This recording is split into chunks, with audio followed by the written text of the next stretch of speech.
The US is facing a dire shortage of air traffic controllers, and there's no end in sight. That's what some Transportation Secretary Sean Duffy just told members of Congress during revealing testimony about the state of air travel.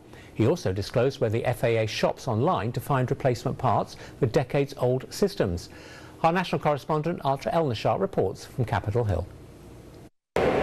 First, it was a series of close calls on airport runways. Then, a devastating crash near Reagan National Airport. Towers reporting a CRJ and a helicopter crash into the Potomac River. And now, continuing air traffic control outages in Newark, New Jersey, plus Denver and Atlanta, all have Americans wondering, what is going on with air travel? We are facing a crisis. During multi-day testimony on Capitol Hill, Transportation Secretary Sean Duffy detailing to lawmakers who control the purse strings the extensive, sometimes shocking, cracks in the nation's air safety infrastructure. It truly is 25, 35, 40 years old in some places.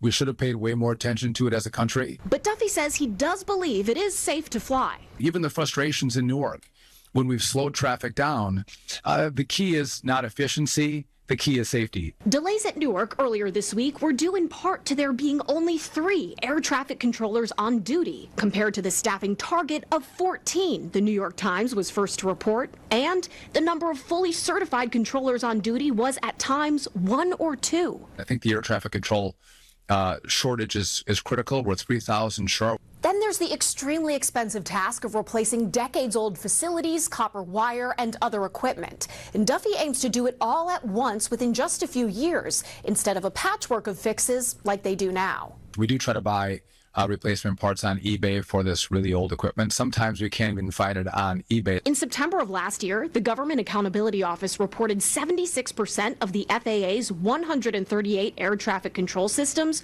were unsustainable or potentially unsustainable. Getting the money to pay for upgrades is the hard part. Duffy says Congress should determine the price tag and provide all the money up front. Perhaps too tall an order. The most viable funding to date seems to be a proposed $12.5 billion in a party-line domestic policy package Republicans are still drafting and could take months to pass. On Capitol Hill, I'm Atra El-Nashar reporting.